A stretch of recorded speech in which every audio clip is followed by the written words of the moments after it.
दो चीजों का विशेष ध्यान रखिएगा। पहली तो निद्रा देवी, ये कुंभकर्ण की पत्नी है, और इसका यहां इस सभागृह में, पंडाल में तो मैं जिम्मेवारी लेता हूं नहीं आएगी, लेकिन यहां मुझे थोड़ा सा अभी पहले दिन से ही बहसा लग रहा है, क्योंकि जिस प्रकार का माहौल है वो आक्रमण आप पर कर सकती है। क्योंकि निद्रा देवी, जब कुंभकर्ण मार दिए था रावण ने, तो निद्रा देवी बोली मैं बदला लूंगी राम जी आपसे। तो राम जी बोले कैसे लोगी? आपके वैकुंठ में ताला लगवाऊंगी, मैं स्वर्ग में ताला लगवाऊंगी। बोले क्यों लगवाऊं, बताओ कौन जाता वैकुंठ?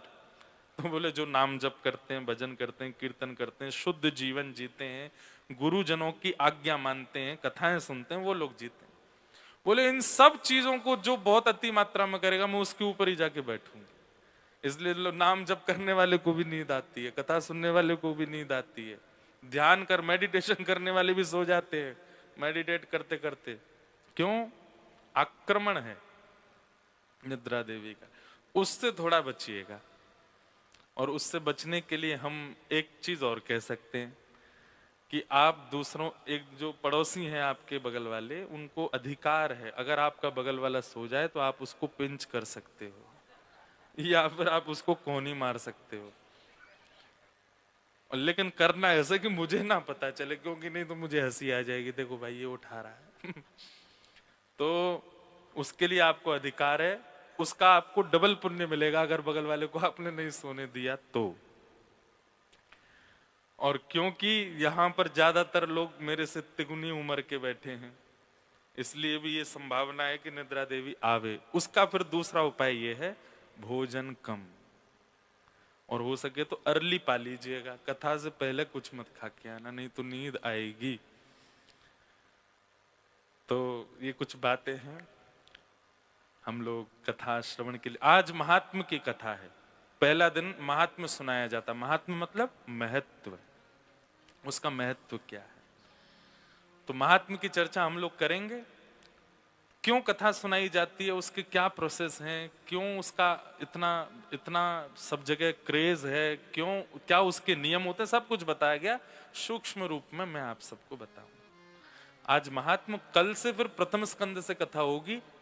श्रीमद् भागवत में 12 स्कंद हैं, हर स्कंद में अनेक अध्याय, किसी में 10 अध्याय, किसी में 20 अध्याय, किसी में 11 अध्याय, इस प्रकार भागवत बहुत विस्तृत है। 18,000 श्लोक हैं। कितने? 18,000।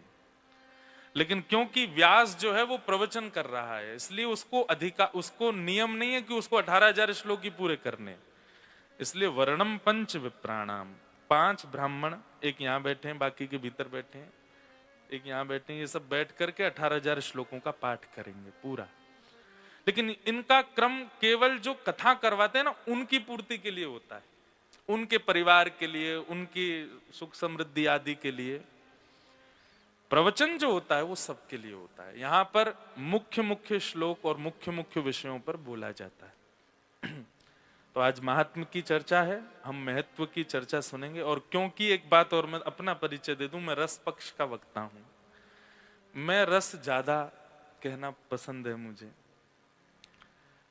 लेकिन जब वो होता है कि मैं माहौल देख करके बोलता हूं, जैसा माहौल बन जाएगा इस सभागृह का वैसी कथा होगी। तो अगर एक भी यहां रसपक्ष का व्यक्ति आ गया तो कथा रसपक्ष में जाने से आप नहीं रोक पाओगे। रसपक्ष मतलब फिर वो अंतरंग लीलाएं, ठाकुर जी की प्रिया प्रियतम का मिलन और वो भाव का प्रसंग ज्यादा रहेगा। तो इस प्रकार की बातें हैं। आइए महात्मा में हम लोग प्रवेश करते हैं। सच्चिदानंद रूपाय विश्वोत्पत्त्यादि हेतवे तापत्रय विनाशाय श्री कृष्णाय वयं नमः। महात्मा का पहला श्लोक, कुछ मत डालो, ऐसे रहने दो।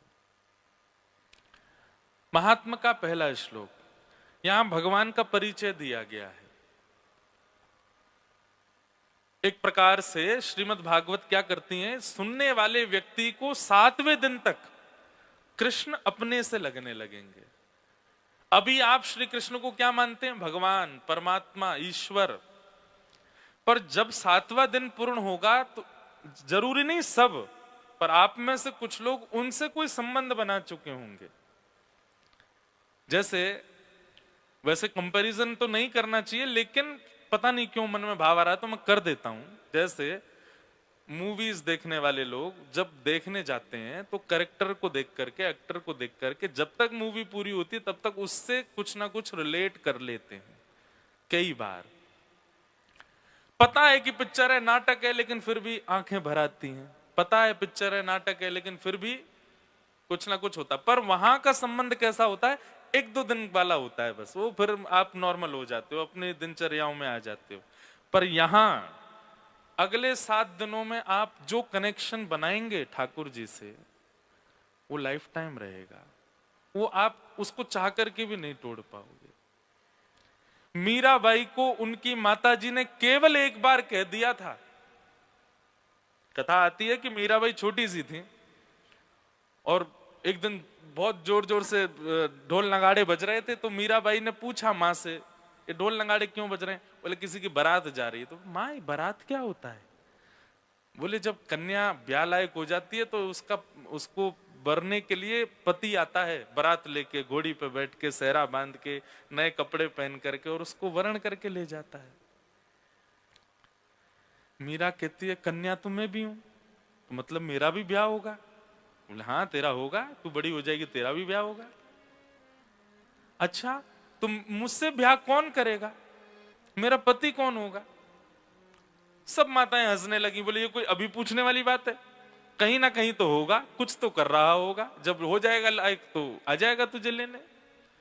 मीरा दौड़ करके गई और जाकर के खिड़की से उस बारात को देखने लगी। लोग नाच रहे हैं और एक व्यक्ति दुल्हा बन करके बैठा है, सबके मुखमंडल पर इतनी प्रसन्नता। मीरा सोचने लगी वो कितनी प्रसन्न होगी जिसको ब्याने इतने इतने आनंद के साथ इतने लोग जा रहे हैं, बारात लेके एक दूल्हा जा रहा है। और ज्यादा मन में भाव आने लगा। अब माँ के पीछे रसोई में भी जाए, मुझसे ब्याह कौन करेगा? मेरा पति कौन होगा? माँ, छोटी बालिका जान करके माँ बार बार रोक देती है, कभी कहीं चली जाती, कभी हंसी कर देती है, पर मीरा का वो प्रश्न छूटा नहीं। एक दिन माँ बैठी थी कक्ष में, मीरा रोने लगी, मुझसे ब्याह कौन करेगा, आप बताती क्यों नहीं हूं? तब माँ ने मजाक में बोल दिया, वो बैठे ना दूर मुरली मनोहर गोपाल जी, यही ब्याहेंगे तुझसे, यही आएंगे तुझसे ब्याह करने, जा। मीरा ने घूम करके देखा और बस वो पहली दृष्टि में ही मीरा को अपने पति दिखने लगे उनमें। छोटी सी मीरा, जैसे बड़ी घर की जो माताएं हैं वो अपने पति के साथ, पति के सामने कैसा व्यवहार करती हैं उनको देखती है मीरा, और फिर कमरे में जाके वैसा व्यवहार उनसे करती है। मेरी माँ जैसे मेरे पिताजी आते हैं तो नीची नजर कर लेती हैं, थोड़ा कम बोलती हैं। प्राचीन भारत की जो परंपराएं रही, आजकल वाला भारत नहीं।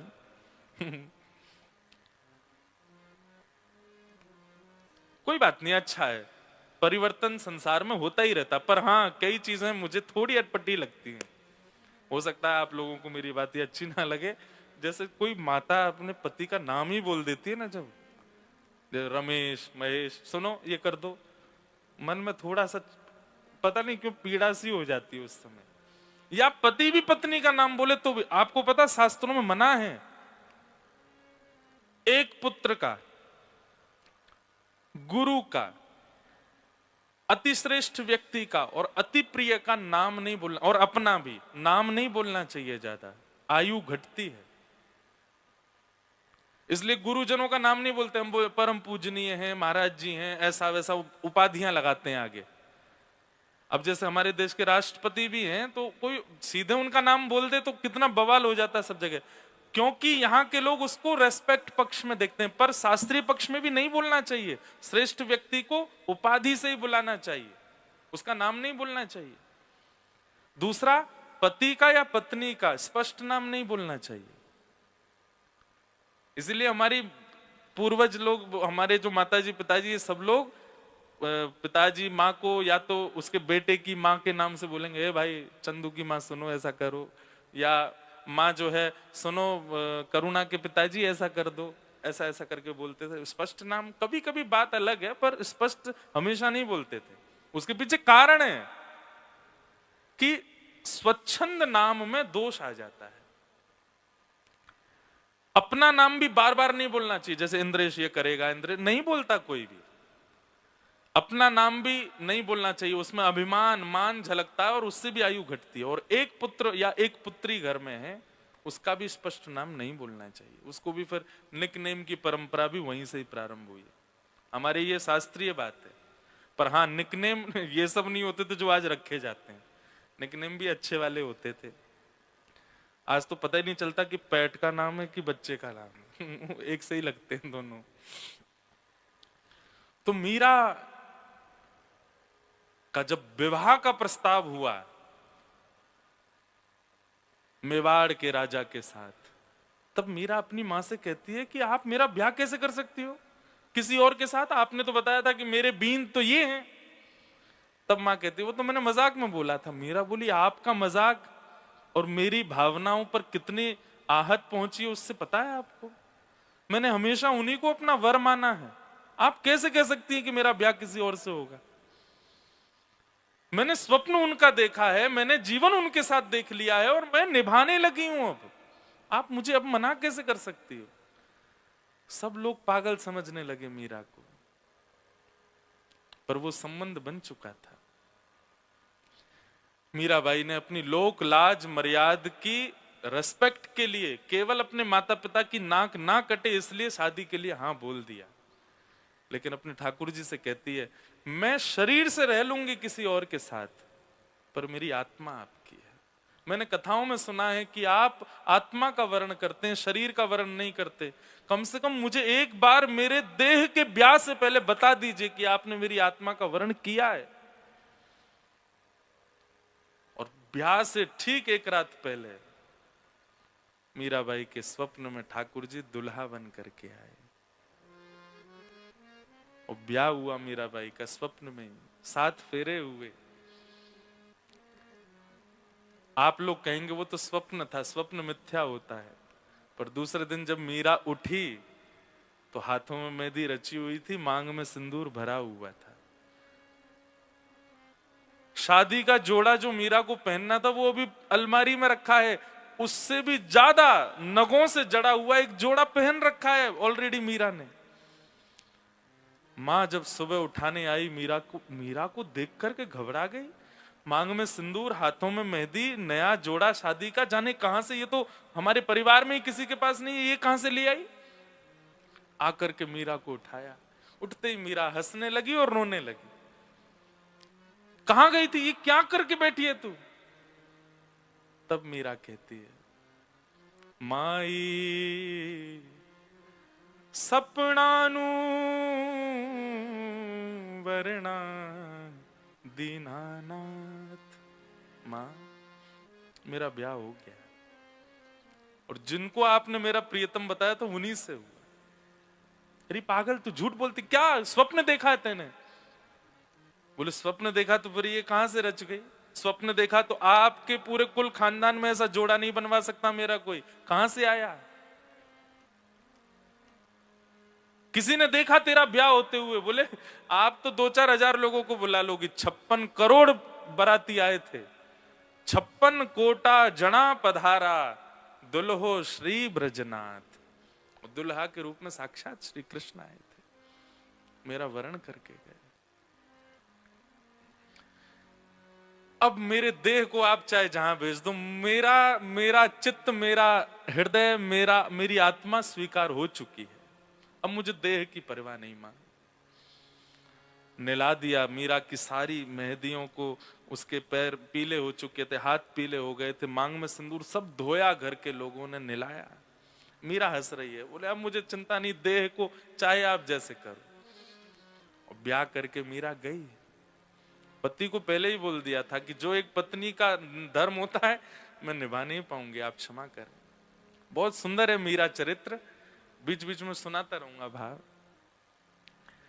लेकिन मैं क्या कहना चाहता हूं कि ये संबंध ऐसा ही कुछ बनेगा किसी किसी का यहां अगले 7 दिनों में। हो सकता है आपको भाई लगे ठाकुर जी, हो सकता है आपको पुत्र दिखे उनमें, हो सकता है आपको मित्र दिखे उनमें, हो सकता है आपको एक मेरी कथा में एक श्रोता है, उसको तो जीजा जी दिखे ठाकुर जी। बोला मुझे महाराज जी श्री जी मुझे बहन लगी, ठाकुर जी मेरे जीजा जी। मैंने बहुत बढ़िया। तो ये संबंध आपका हो सकता है, आप उसमें स्वयं को रोक नहीं पाओगे। आपको 2-3 दिन बाद से ही लगने लगेगा कि ये मेरे कुछ हैं, मेरा इनसे कोई संबंध है, संपर्क है। तो ये कथा में होगा, सबके साथ नहीं होगा, पर हां इतनी संख्या में जो बैठे हैं इनमें 2-3 की गारंटी तो ले सकता हूं कि होगा। तो जिनसे संबंध बनने वाला उनका प्रथम परिचय यहां पर है। 3 रूप हैं उनके, सत्य, चैतन्य और आनंद। देखिए कथाएं कई लोग कराते हैं, पता है किस लिए? ग्रह शांति के लिए, कई लोग कराते हैं पितरों की शांति के लिए, कई लोग कराते हैं धनवर्धन के लिए, कई लोग कराते हैं हमारा बिजनेस अच्छा चले। पर हमारा एक उद्देश्य है, कथा होती है व्यक्ति हृदय से शुद्ध बने, बस उसके व्यवहार में शुद्धता है, उसके विचारों में शुद्धता है। आजकल क्या है, व्यक्ति बाह्य तो स्नान करता है पर विचार और बुद्धि से बिल्कुल शुद्ध नहीं है वो, उसकी शुद्धता कथा से होती है। तो भगवान के 3 रूप हैं, पहला सत्य, दूसरा चैतन्य और तीसरा आनंद। अवतार भगवान के अनेक होंगे पर अनेकों अवतारों के 3 ही रूप हैं, सत्य चैतन्य और आनंद। अब बहुत ध्यान से सुनिएगा। सबसे पहला स्वरूप है ठाकुर जी का सत्य। सत्यमेव जयते, हमारे न्यायालय का सबसे पहला बात ही यही है, सत्यमेव जयते। सत्य भगवान का स्वरूप है। क्यों कहा गया ठाकुर जी को सत्य? क्योंकि उनके सामने खड़ा होकर के कितना भी असत्य बोलने वाला व्यक्ति हो, वो भले मुंह से नहीं बोलेगा, लेकिन ठाकुर जी को सामने देख के मन ही मन बोल देता है कि ठाकुर जी तुम जानत सब अंतर्यामी, आपको सब पता है। मैं अपनी 25वीं सालगिरह मना रही हूं या मना रहा हूं, मैं नहीं कह रहा हूं, मैं तो खुद 28 साल का हूं, अभी ब्याह भी नहीं हुआ है, आप सबके आशीर्वाद से। लेकिन जो अपनी शादी की सालगिरह मनाते, 25-26 साल हो गए, मंदिर में गए हैं महाराज शादी की सालगिरह मनाने, ठाकुर जी के सामने दोनों पति पत्नी हाथ जोड़ के कहते हैं कि आप हमको प्रसन्न रखना, लेकिन मन में सोचते हैं 25 साल हो गए हम दोनों को साथ रहते हुए, लेकिन मेरी ये बात इसको नहीं पता होगी आज तक भी, आपको पता है। पत्नी भी कहती होगी मेरे कई रहस्य हैं जो इनको नहीं पता, आपको पता है। जिनके सामने सत्य बोलना नहीं पड़ता, उनको देखते ही आपके मन में अपने आप सत्य प्रकट हो जाता है, इसलिए वो सत्य स्वरूप है। एक बात बोलें, अगर कोई व्यक्ति भी ऐसा है जिसके आगे आपको झूठ बोलने में आपके हाथ कांप जाते हो, आपकी जिह्वा कांप जाती हो, आपको 2 बार सोचना पड़ता हो मैं कैसे झूठ बोलूं, उस व्यक्ति में गुरु तत्व है, उसमें कोई तो वैदिक तत्व है, कोई तो आध्यात्मिक तत्व है कि आप उसके सामने असत्य नहीं बोल पा रहे हो, क्योंकि सत्य भगवान का स्वरूप है। उनके सामने सब सत्य अपने आप हो जाता है, स्वीकार हो जाता है। अच्छा एक बात होती है सत्य होना और एक होता है स्वीकार करना। ठाकुर जी के आगे स्वीकार होता है। आप कभी मंदिर जाओ, लोग आगे सब करते हैं ठाकुर जी, क्यों? सब पता है आपको, मेरे सारे चिट्ठे रखे हैं आपके पास। क्षमा, क्षमा भी उसी से मांगी जाती है जिसको सत्य पता होता है। इसलिए भगवान का स्वरूप क्या है? सत्य। आपके न्यायालय में तो कसमें खिलवानी पड़ती हैं, हाथ वाथ रखवाने पड़ते हैं, फिर भी झूठ बोलते हैं लोग, क्योंकि वहां बोलना है, सबके सामने स्वीकार करना, और वो नहीं करेगा व्यक्ति। वो आपको फिर उस पर कुछ ना कुछ पुलिस वालों से कह के कुछ करवा के उससे सत्य उगलवाना पड़ता है। पर ठाकुर जी के आगे सत्य अपने आप स्वीकार होता है। हमारे सूरदास जी महाराज वृंदावन के, हमारे अष्ट सखा हुए। सूरदास का नाम सबने सुना, नेत्र नहीं थे उनके। सूरदास जी एक पद में कहते हैं, कौन कुटिल खल कामी मौसम, कौन कुटिल खल कामी मौसम, जो तन दियो ताहि बिसरायो, जो तन दियो ताहे बिसरायो, ऐसो नमक हरामी मौसम, कौन कुटिल खल कामी। मैं इस पद को गाते समय कभी कभी आश्चर्य में आ जाता हूं। क्यों?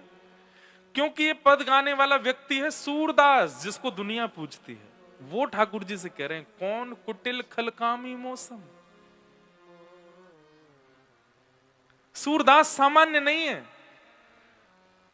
सूरदास के पास नेत्र नहीं है, पर सूरदास की उपस्थिति से जड़ मूर्ति भगवान की हिलने लग जाती थी। वो सूरदास कह रहे हैं कि कौन कुटिल खलकामी मौसम। हम 4 दिन से तिलक क्या लगाने लग गए, हम तो दुनिया के आगे ऐसा दिखाने लग जाते हैं कि हमसे ज्यादा कोई संयमी नहीं, हमसे ज्यादा कोई क्रोधहीन व्यक्ति नहीं, हमसे ज्यादा कोई कामहीन व्यक्ति नहीं, हम में तो कुछ भी दोष नहीं है, हम तो सर्वगुण संपन्न है। 4 दिन में हमारी ऐसी स्थिति हो जाती है। वो सूरदास कह रहे हैं, कौन कुटिल खलकामी मौसम। इसका मतलब क्या है? दोष सबके अंदर है, अपराध सबके अंदर है, पर जिसके सामने स्वीकार हो वो परमात्मा है।